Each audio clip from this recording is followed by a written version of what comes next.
السلام عليكم ورحمة الله وبركاته. اللهم صل وسلم وبارك على سيدنا محمد وعلى آله وصحبه أجمعين. اخواتي وحبايبي، ما ننساش ندوس لايك واشتراك في القناة ونبدأ حلقتنا. لسه حالا الزمالك مباراته منتهية مع مودرن سبورت، وطبعا الزمالك بيتلقى هزيمة مؤلمة موجعة من فريق هو الأخير في الدوري الممتاز، طبعا بأقدام جوزيف جوناثان في الدقيقة 87 من المباراة.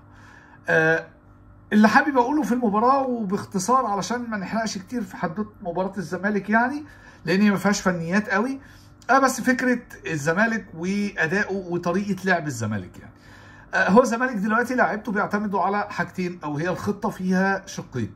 الأولاني ارمي نفسك جوه منطقة الجزاء يمكن تاخد ضربة جزاء، وفشلت النهارده. بتنجح في ماتشات كتير طبعا، لكن النهارده لا، باءت بالفشل.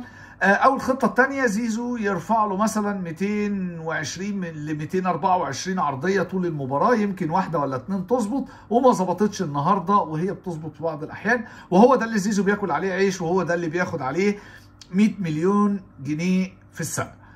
بس هو ده كل اللي حابب اقوله في مباراه الزمالك ومودرن سبورت، علشان انا عندي حاجه اهم بكتير جدا بقى من مباراه الزمالك ومودرن سبورت عايز اتكلم فيها، الا وهي الخطيب وكولر وقصه من العناد على حساب النادي الاهلي.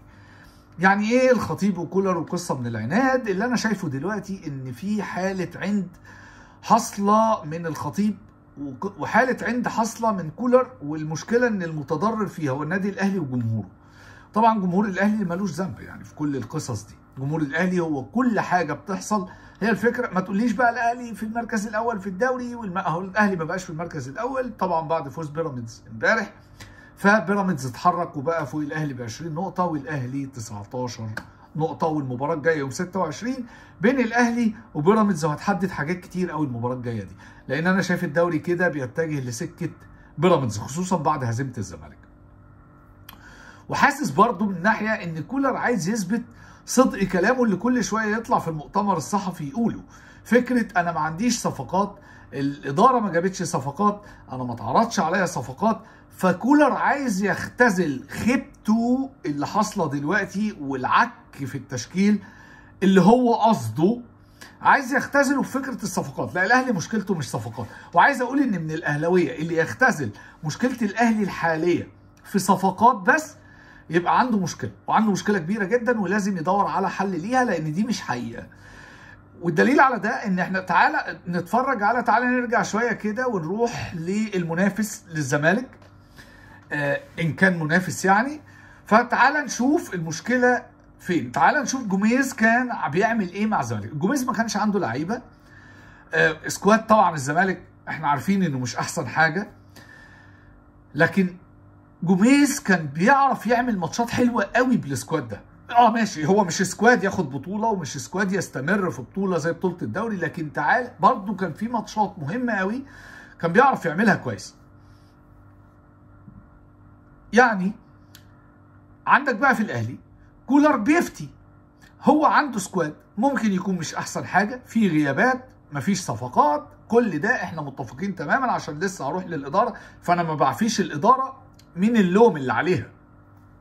لكن اللي انا عايز اقوله لكولر، انت عندك مشكله اكبر تكون يمكن من الاداره، لان انت بتفتي في التشكيل.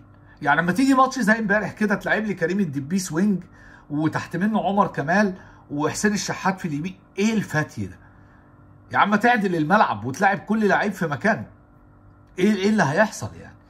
يعني ايه حاطط لي عمر الساعي مهاجم تاني امبارح ايه ده؟ ما عندك اللي هو سمير محمد دوت مهاجم، ما ينزل يلعب كوره، ايه المشكله؟ وعلى فكره هو وضع العيال، كل لعيبه الاهلي الناشئين اللي موجودين دول لعيبه جايه عندها ثقه، ولعيبه كانت نجوم في منتخب الشباب. فليه ما يلعبوش؟ ليه سمير محمد ما ينزلش مهاجم؟ ليه كريم الدبيس ما يجيش وينج يمين؟ كريم الدبيس يبقى باك يمين، وعمر كمال يبقى وينج يمين، وحسين الشحات يروح على مكانه وينج شمال، والملعب يتظبط ونلعب كوره عادي جدا. وبعدين ساعتها نقدر نقول اللعيبه مقصره، بس حط كل لعيب في مكانه. علشان لكن انت جايب لعيب انت اصلا كنت راكنه ومصديه على الدكه، كريم الدبيس اللي انت مش مقتنع بيه. انا عندي حاله جنان بسبب كريم الدبيس. اللي هو اصلا انت بتحاول تضر. وبعدين لما جيت امبارح تعمل تغييره غيرت كريم الدبيس. ايه ده يا عم؟ انت مجنون. هو الحق ده كريم الدبيس كويس وشكله هيحرجني قدام الاداره وهيقول ان الفرقه كويسه. لا الحق هاته طلعه. ايه الفكره دي؟ ما تطلع عمر كمال اصلا اللي راجع من اصابه ما يلعبش 90 دقيقه. طلع عمر كمال ورجع بقى كريم الدبيس يلعب مكانه. واعدل الملعب بقى.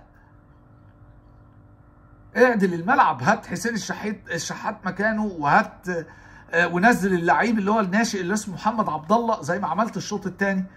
لكن انت مشكلتك بتفوق بعد فوات الاوان. الاهلي بقى له كام ماتش دلوقتي الشوط الاول لازم يدخل فيه جول بسبب الفتي اللي انت بتعمله في الشوط الاول، وبعدين بتحاول تتدارك الموقف في الشوط الثاني فيكون فات الاوان. ليه وعشان ايه يعني؟ ما تظبط ملعبك من الاول واظبط دنيتك من الاول والعب بقى زي البني ادمين، نلعب كوره. نروح بقى لمجلس الاداره اللي زي ما بقول لكم انا ما بعفيهوش من المشكله لانه عنده مشكله. انا عايز اتكلم عايز اوصل لمجلس الاداره رساله. انتوا لو عندكم مشاكل، لو عندكم ضغوطات زي ما بيتقال كده ان بيتضغط على الخطيب وما بيدلوش دولارات علشان خاطر عايزين يبيعوا النادي الاهلي واستثمار والكلام الفاضي اللي بنسمعه ده كله، اطلع صارحنا. على الاقل نبقى عارفين انك معذور، نبقى عارفين انك مالكش ذنب. وبعدين صارحنا. جمهور الاهلي مش قليل، يعني جمهور الاهلي مش قليل، وقت الجد يعرف يجيب حق النادي. بس اطلع صارحنا لو انت مضغوط عليك من الدوله، لو عندك مشكله مع الدوله. يا عم اطلع احسن بعد تاريخك ده كله وانت عمال تتاني والناس عماله تتكلم وارحل يا خطيب وارحل يا فاشل وي. لا اطلع اثبت للناس انك مش فاشل. قول لهم انا مضغوط عليا. ده لو التقصير مش من عندك، لكن لو التقصير من عندك يبقى لازم تتصرف وتنجز احسن من كده. لان النادي الاهلي مش لعبه ولا هو بتاع حد. النادي الاهلي مش بتاع النادي الاهلي بتاع جمهوره اللي هو الحاجه الوحيده او الجزء الوحيد في المنظومه دي اللي مش كسبان حاجه. ده بالعكس هو بيدفع فلوس عشان يجي يتفرج عليك. انت بالنسبه له هو بيدفع فلوس عشان يجي يتفرج على مصدر متعته. انت مصدر متعتي كجمهور اهلي. فما تبقاش سبب نكدي في الدنيا. هي مش ناقصاكوا اساسا. يعني كفايه اللي الواحد فيه في الحياه. فالواحد بيفتح التلفزيون عشان يتفرج على النادي الاهلي حاجه تهون عليه اللي هو فيه. فما تبقوش انتوا كمان نكد.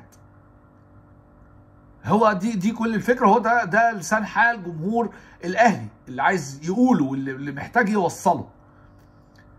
بس هو ده كل اللي حابب اقوله. ويا ريت لو الفيديو عجبنا ما ننساش اللايك والاشتراك في القناه عشان نتحرك شويه في القناه، يعني الاشتراكات يا جماعه. وبشكركم جدا وسلام عليكم.